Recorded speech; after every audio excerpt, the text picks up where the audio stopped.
It's the Luton Town show here in the Brickies. As you can see, it's a bit of a different location. We're here in the Snug because there's stuff going on over there outside in the main pub.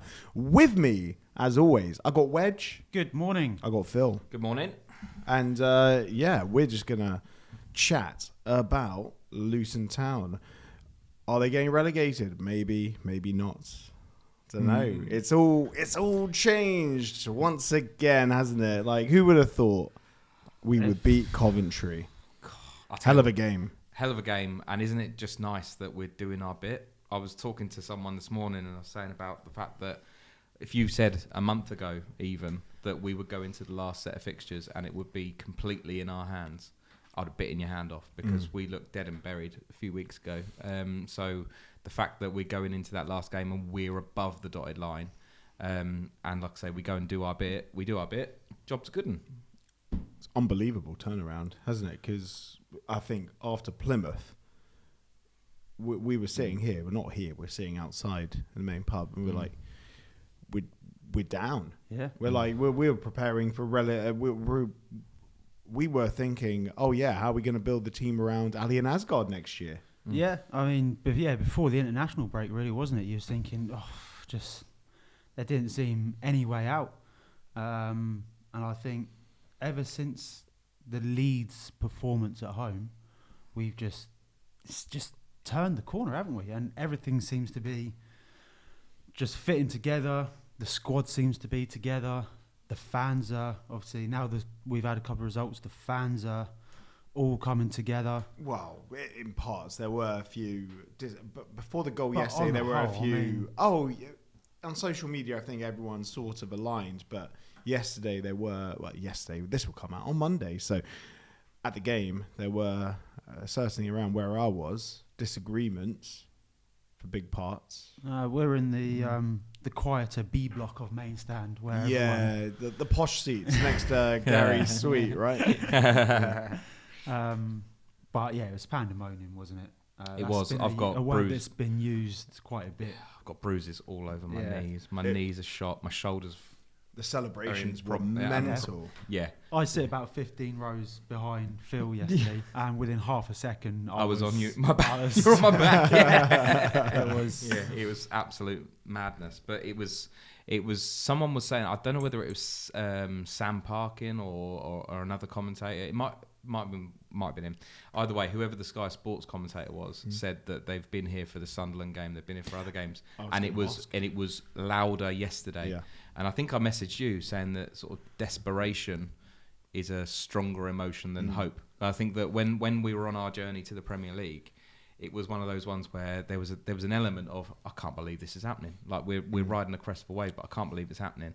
Whereas yesterday was utter desperation. Outpour. The release. An outpour of emotion. I said that in my post-match. I was like, I thought it was louder. I thought the celebration was more vigorous than the Sunderland game.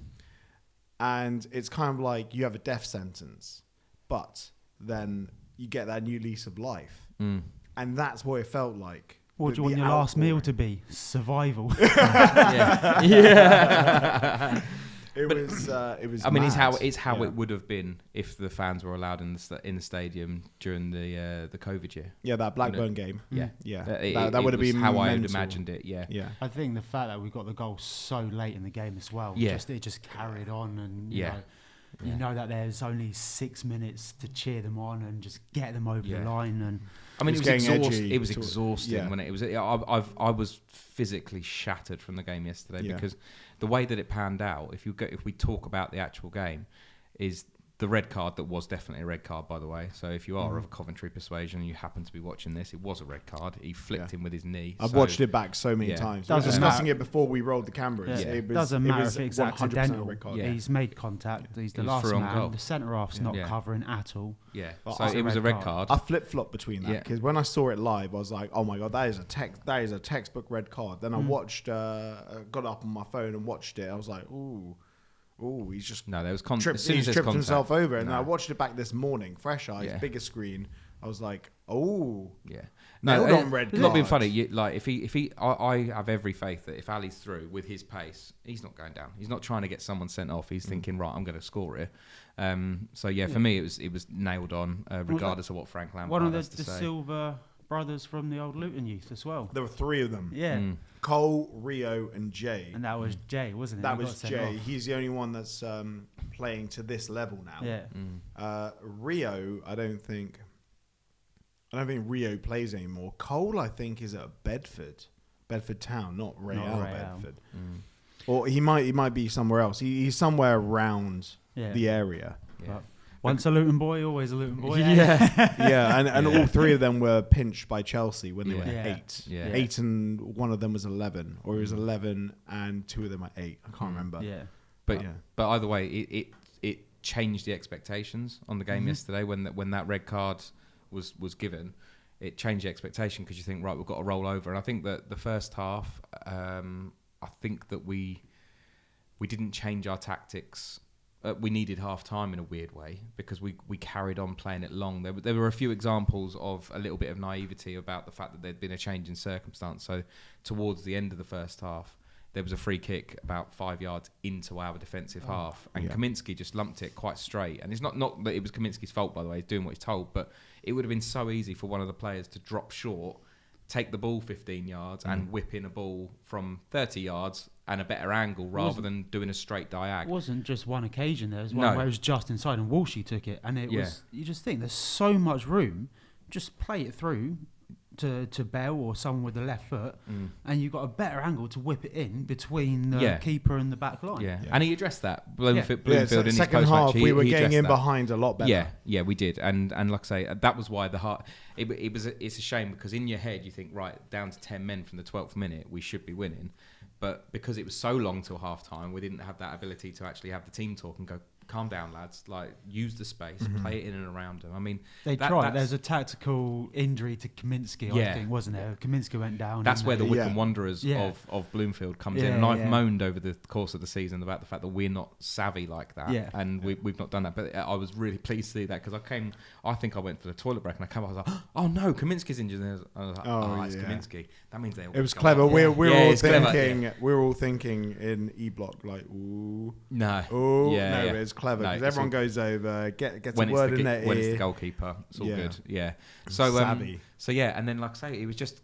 I'll tell you what, who wouldn't have done that? Edwards wouldn't have done that. I know. I know everyone's going to be like, you got to stop banging on about Edwards. No, but it's true. I will not bang on about. I'll keep banging on about Edwards. No, it's absolutely true. I agree. Bloomfield's come in, he saved our season, actually given us a fighting chance.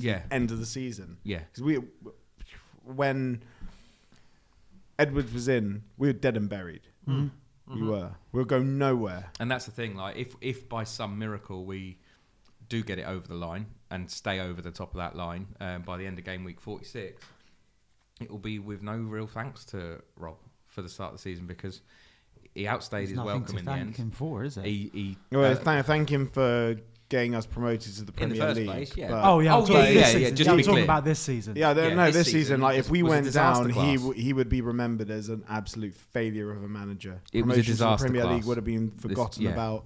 Yeah. He bought his own hype.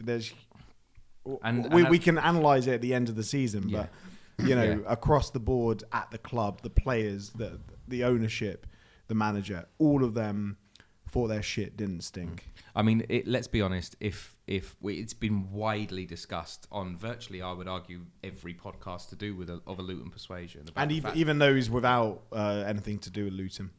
Yeah, everyone's been discussing. Let me make my point, Ollie, before we cut across, and I'll tell you where. Sorry. So I was going to say that every single podcast has said that it should have been around November after that Middlesbrough game that he should have gone, right?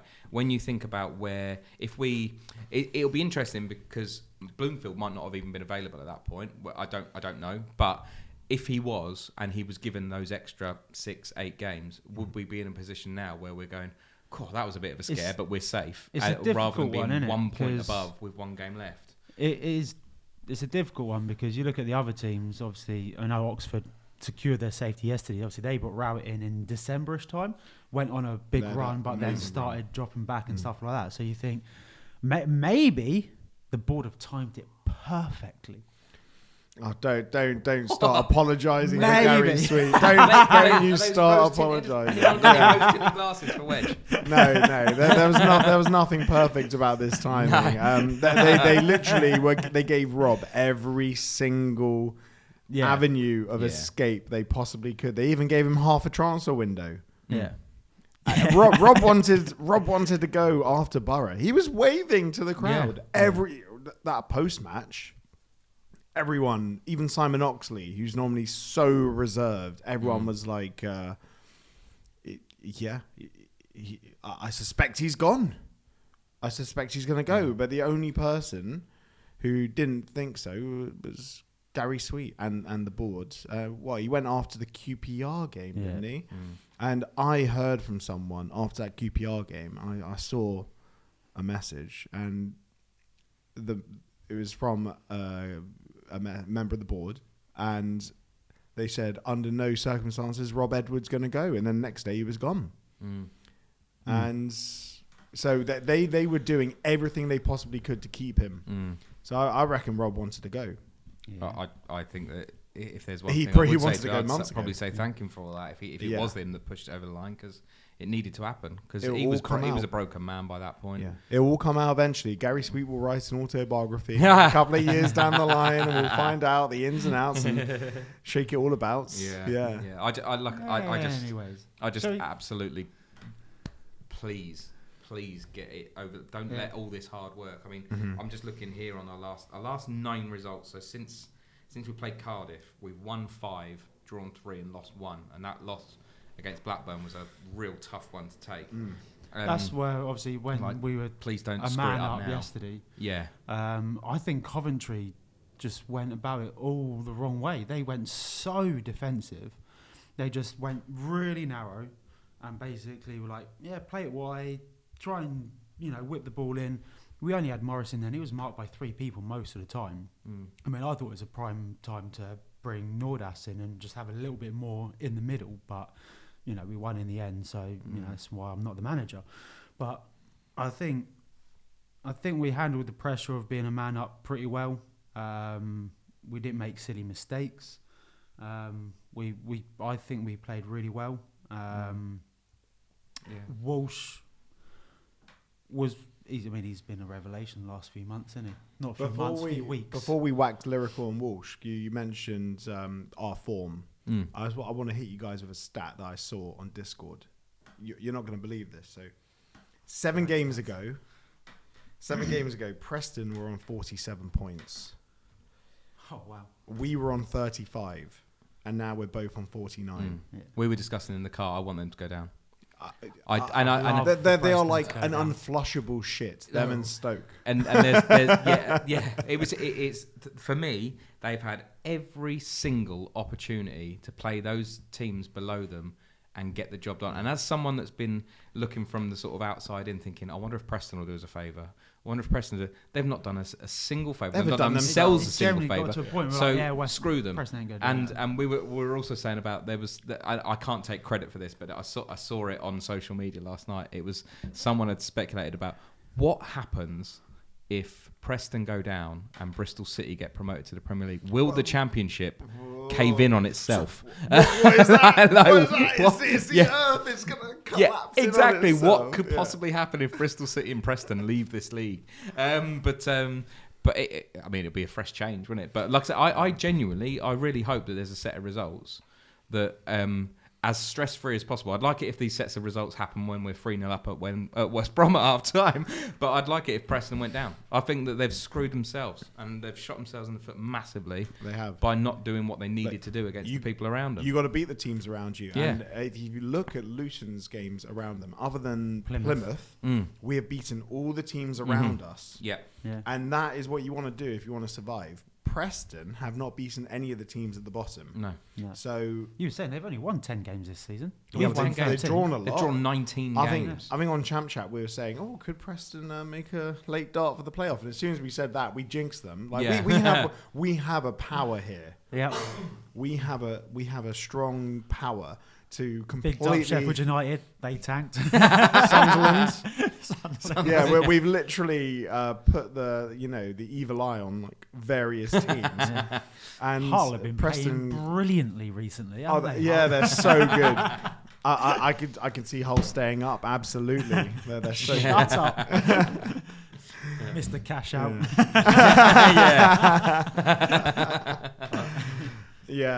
Right. Time to talk about Liam Walsh. Yeah, I mean, I think he's been pretty good. I think he's been very good playing with Jordan Clark as well. I just think that having those two in the middle and them having that understanding has been key to us being able to play better as well. He won an aerial yesterday. Can you believe it? Yeah. Liam Walsh. Mm-hmm. Yeah, he contested Asgard one as well. aerial. I don't see Asgard win, but he won a couple yesterday. Asgard, like proper flick. Yeah, but Asgard's 6'2". Liam Walsh is 5'5". Asgard's 6'2". He's massive. Is he? Yeah. Asgard is he's taller than Carlton Morris. Is he really? Yeah. It's just his slender frame makes him look but smaller than he's compact, but I did he not hides it realise because that. of the hair. If he had silly hair like Tahith Chong, he'd look much taller, wouldn't he? Look much more like Fellaini. But, again, the ref had I think he made one decision right, which was the alley sending off. He wanted to make it about him. It was the referee. I think they got in his ear, didn't they? At half time, they got in his ear, and then he spent the entire second half trying to even it up, even though he got that decision right. We should have been playing against 9 men at the start of the start of the second half. Then number Binks, 2, who went and scythed through Jar Jar. Misa thinks that was a red card. You've been busting to say that the whole time. I haven't even bothered checking out what the guy's first name is. I've just been calling him Jar Jar. Yeah. But he went through Walsh. He went through Walsh at the end of the first half, and then he took out Bell. They were two blatant yellow cards. Yeah. We should have been playing against 9. Exactly the same area of the fields, just that one that he was defending, one he was attacking. So he didn't get booked for the attacking foul. It was high. Walsh was going and showing him the stud marks on his upper thigh. Yeah. Like, if the booking. Don't show me your stud marks. That's our booking. Oh, it's ridiculous. The referee was. And then it was Binks him. who went down. Yeah. From the Walsh shove. But it was also, I think, Binks who turned the ball into his own net as well. Yeah. We'll talk about that. The Baptiste wonder strike. That won him man of the match with Sky. Bit later, but I thought. I'm hoping we can appeal that. It was a straight red. Nailed on. So that we got to appeal that. Yeah. I hope they try and appeal theirs and it gets thrown out. Theirs was a red card. Yeah. Ours wasn't. Yeah, so there you go. He made a meal out of it because he was trying to get McGuinness sent off. If you watched it back, he was trying to. He thought it was McGuinness that. Well, McGuinness was just like, get out of my way. And Liam Walsh put his hands over here. Yeah. Morris pushed him into Morris, and I think his head hit Morris on the chest. He went down, making a meal out of it. I don't know how the ref saw that. And came to an immediate red card. He didn't speak to Lino or anything, did he? It was literally just bang. He booked Morris, McGuinness, and sent off Walsh. And he booked, is it Sheath as well? He booked a Coventry player as well. He lost control of that game. I didn't see any yellows. I just saw the red, and I was just in disbelief. Yeah, but he lost control. Oliver Langford, terrible ref. He lost control of that game, terrible. And I don't want to see him at Kenilworth Road again because essentially he rightly got booed off at half-time and full-time. I mean, he didn't even wait to shake the hands of the players. He was in the tunnel he was straight away, wasn't he? Yeah. He can't come back. No. Because that's how prejudice is born. Yeah. It wasn't good. But it was a sweet justice that Binks was the one that put the ball in his own net. Yeah. I mean, go with your left foot, man. Yeah. Apparently he's left footed. Even if and all you didn't even need to take a swipe at it. Just put your left leg. I mean, it was awful. Plant on the ground. I think he was expecting a bit more power behind that. He was expecting a howitzer. He got a P roller. Yeah. And he got his balance all wrong. Yeah. But it's just, I mean, it was almost kind of poetry. Either way.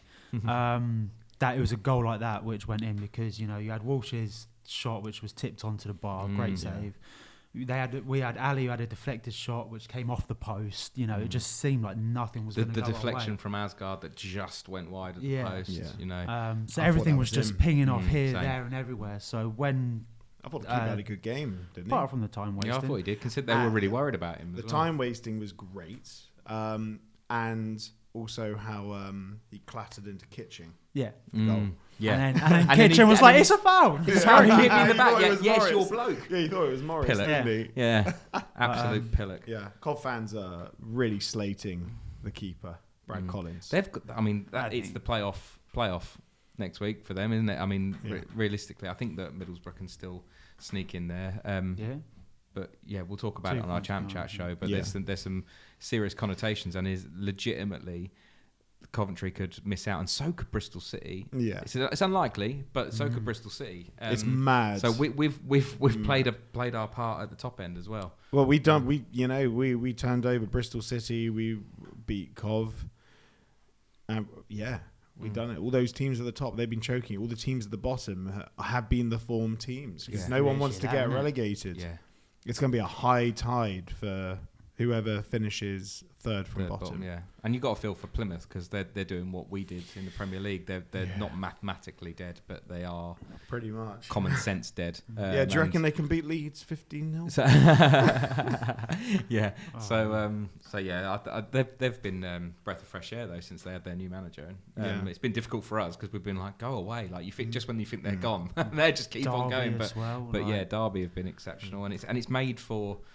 Like, truth be told, you'd be thinking with our form that I just described, about 5 wins in 9, 3 draws, that you'd be thinking, we'll be out of it. But it goes to show how bleak the situation was. So over the moon that we, and that, like you said, going all the way back to it, that huge outpouring in Kenilworth Road of 11,500 Luton fans that were absolutely on edge. You know, it's one of those ones where, if you're watching that at home on your own, I really feel for you because at least in the ground you're with your own. You know, like everyone's feeling the same anxiety, the same worry that you are. But it was a hard watch. But we got it over the line. Over the line, and it's in our hands still. Do you think Shandon Baptiste is worth every minute he spent in the treatment room? Got to be in the right place at the right time. I thought in the press yeah. conference he was saying that he wasn't available. I thought there was stuff saying he Yeah, wasn't people available. were reporting that he wasn't available. Yeah. Which would have been quite funny. Yeah. To be honest, but it's. It was a masterstroke by Bloomfield playing that. Keep don't- your cards close to that your dummy. chest. to I Frank don't Lampard. think he goes down as pound for pound the worst signing we've ever made because Without that Pavel was Bester. a very important goal. I mean, when you take into account salaries Yeah. and all that there are some poor signings we've made, and he was getting towards sort of the top of the list. I feel some of the hate that Liam Walsh gets, it shouldn't be fully directed towards Liam Walsh because he has done his talking on the pitch. He has He's shown changed, what he yeah, can be. and that's the thing. I think when you it depends on the context, doesn't it? I think in the context of after that second red card when he came back, you're just thinking this guy has not got a brain cell between his two ears. Like, are you that stupid? He's won fans back, but he there were has afters, won. When he was going off this time. Yeah, Split in the crowd, like a lot of people booing, and I assume they just think, oh, he's done something stupid, isn't it? But without knowing the actual I mean, what I happened, didn't, I mean, yeah. they must. And I couldn't. Well, actually, I feel a bit sorry for him now. Yeah, there's a guy that was taking him to task just next to the tunnel, sort of going like you could you see know, he's just saying like, why are you doing it? It was a kid. It was a kid, and I would have preferred probably if Liam just walked off. Yeah. But Well, He's it's not hardly- often he he's- gets to square up against people his own height. but bless it, like I say, he's really won me over in the last couple of months. I think that he's been absolutely You could exceptional. see how So disappointed he was. he that was got the gutted. red I think card he as couldn't well. quite believe it, and I Yeah. think part of you thinks, Liam, like, don't get involved. You're already on a yellow. Just.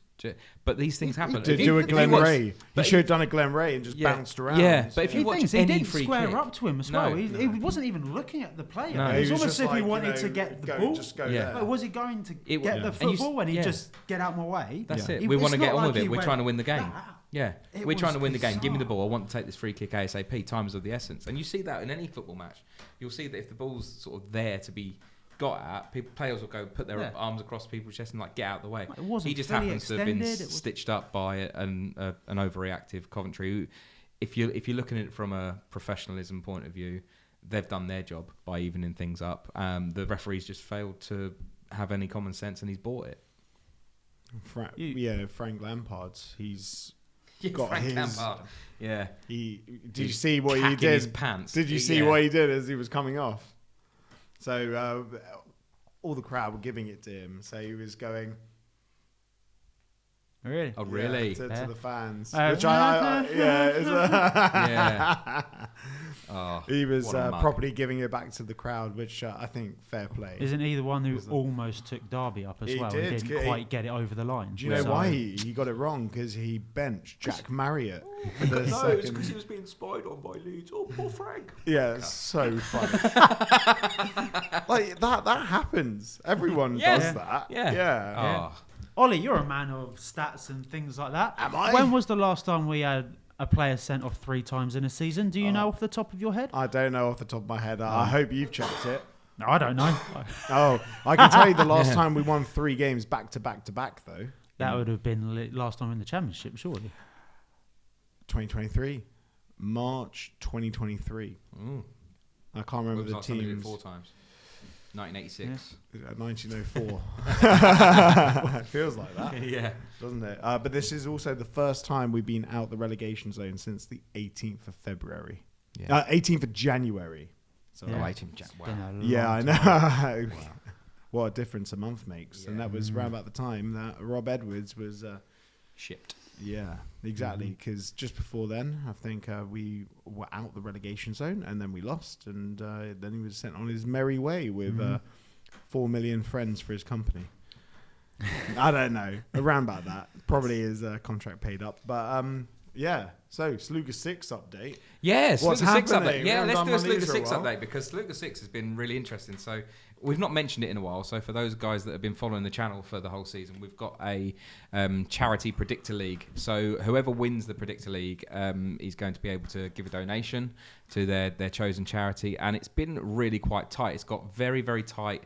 It is tight. tight. At the top. Like really tight at the top. Nice. And it's not the tight between you two, but you can fight it out for the wooden spoon. But we have a chance. We have made we've made a slight adaptation to make it interesting. So we're going to do, it's not the Sluga 6 next week, it's the Sluga double 6. There's 12 matches next week. 2 Slugas. So there's 39 points available. So I could still you win? could still win. Really? You legit could still win. Can I still right. win? You can still win. Ooh. Yeah. So at the moment, Gonna get AI to Matt do is mine. top by 1 singular point. Ooh.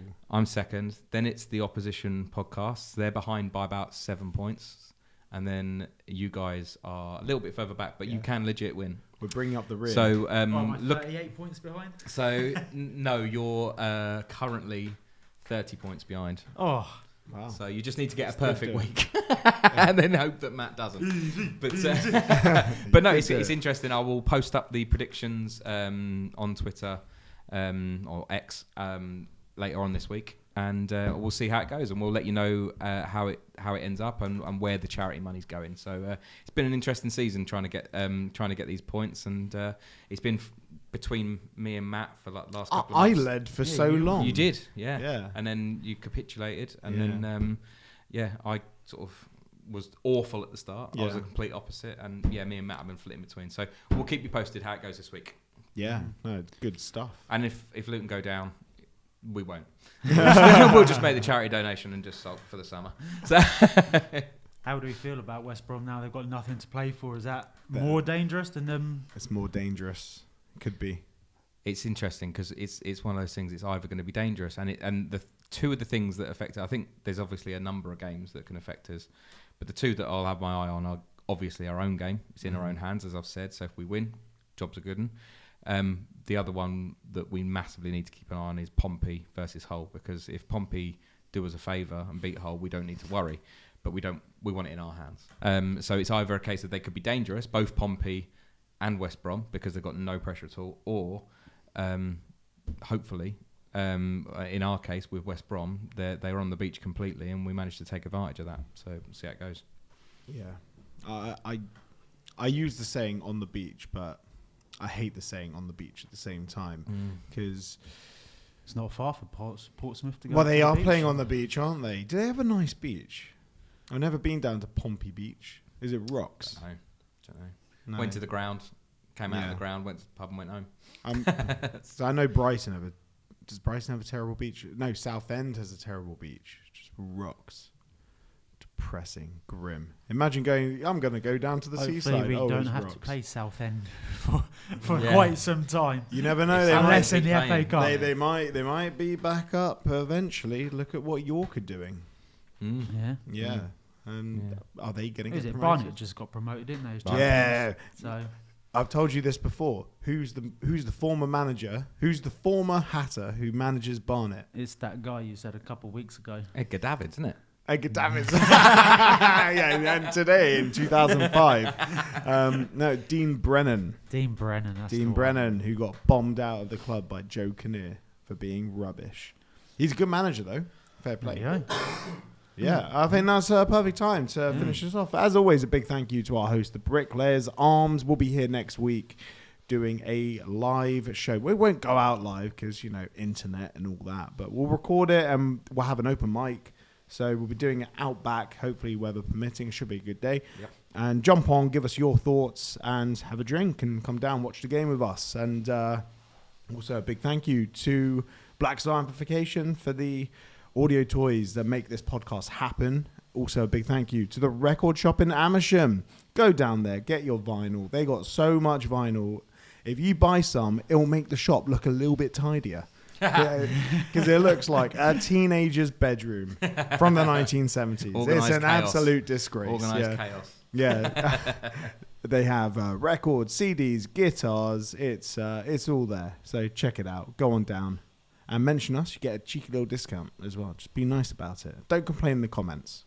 Haven't had any of that recently, have we? No. No. Can But I say one more thing? No. Yes, of course. How you can. poignant was it that Thomas Kaminski had the ball in his hands at the end of his minute's applause for his father? Yeah. That was nice. Yeah. That was just so thoughts Excellent. for Thomas Kaminski. That was nice. On that So- lovely so- note, we'll end on that lovely note as well. Yeah. I think. Yeah. Come on, you guys. Let's go do it. Up to the go. uniforms. Come on.